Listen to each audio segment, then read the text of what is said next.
Good morning, student. As we were discussing 8th third lesson, glimpses of the past. We have completed 7 stanzas, seven passages. So let's start 8th. Revolt 1857, 1857 का विद्रोह. Then there was a violent outbreak at Meerut, और मेरठ में हिंसक विद्रोह शुरू हो जाता है. The Sepoys March two Delhi, और जो ये सैनिक थे, सिपाही थे, सिपाहियों ने दिल्ली की तरफ मार्च करना शुरू कर दिया. और वहाँ पर जो बहादुर शाह जफर जो द्वितीय था, उन्होंने वहाँ पर जाकर उसको अपना राजा नियुक्त कर दिया. और जो बहादुर शाह जफर था वो भारत का अंतिम मुगल सम्राट था, और उसको भी 1857 की क्रांति के बाद बंदी बना लिया जाता है और उसको रंगून भेज दिया जाता है, जहाँ पर 1862 ईस्वी में उसकी डेथ हो जाती है. तो ये जो सैनिक हैं, ये जो दिखाई दे रहे हैं, और ऊपर की तरफ जो बहादुर शाह जफर है वो सिंहासन पर बैठे हुए हैं, और उनके सामने जो ये सिपाही हैं वो long live our emperor Bahadur Shah, और कहते हैं कि जो बहादुर शाह जफर है उसकी आयु दीर्घ हो, लंबी हो. इस तरह के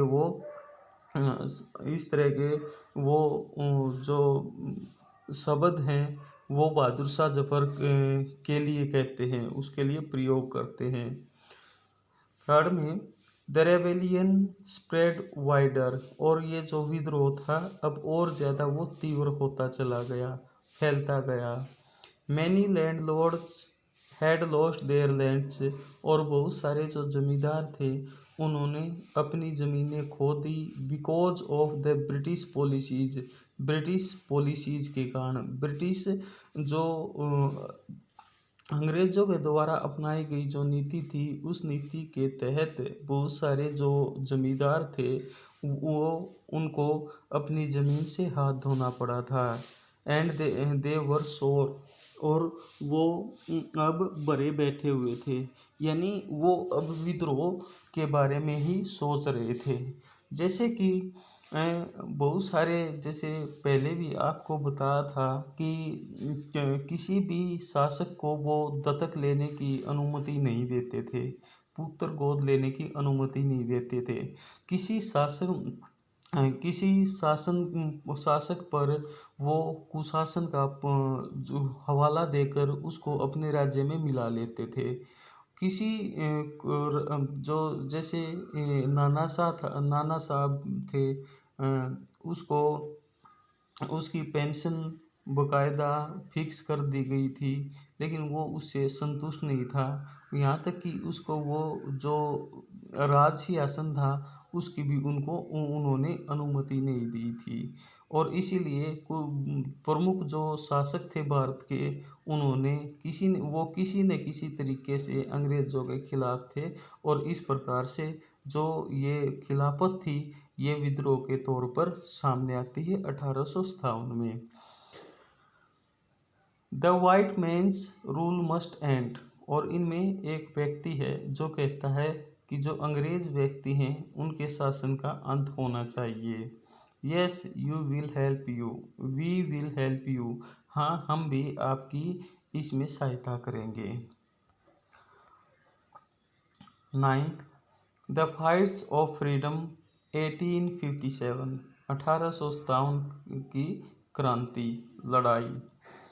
Many former rulers like Begum Hazrat Mahal of Lucknow were bitter.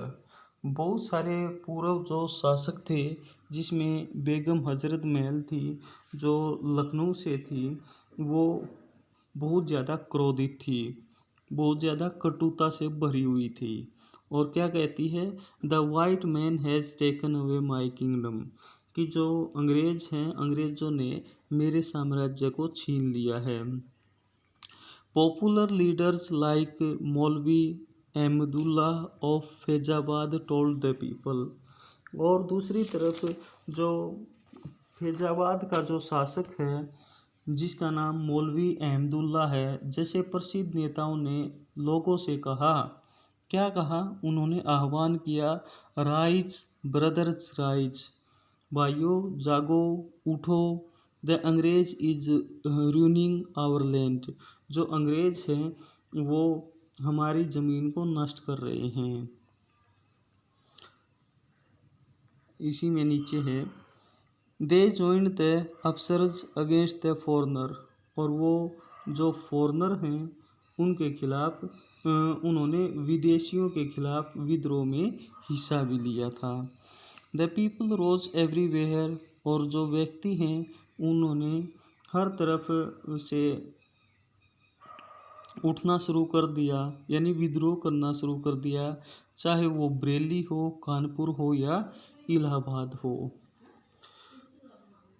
Azimullah Khan told Tatya Tope, Azimullah खां ने तात्या टोपे से कहा, we should have Peshwa Nana Sahib as our leader in this war of independence. और उसने क्या कहा कि हमें इस स्वतंत्रता की लड़ाई में पेशवा नाना साहेब को अपना नेता बना देना चाहिए। यानी ये जो लड़ाई है हम पेशवा नाना साहब, जो नाना साहब हैं उसके नेतृत्व में लड़ना चाहते हैं। 80-year-old Kunwar Singh of Bihar received A bullet in his wrist, और जो 80 साल के जो वृद्ध थे, जिस बिहार के शासक जिसका नाम कुंवर सिंह था, उसने उसकी कलाई में एक गोली लगी और क्या कहा, mother Ganga this is last offering to you, Ganga मैया, गंगा माँ, यह मेरी आपको अंतिम भेंट है। और उसने फिर उसको यहाँ पर दिखाया गया है कि उसने अपने हाथ को ही काट लिया है। From our freedom movement, SD साउंथ, रिटन बाई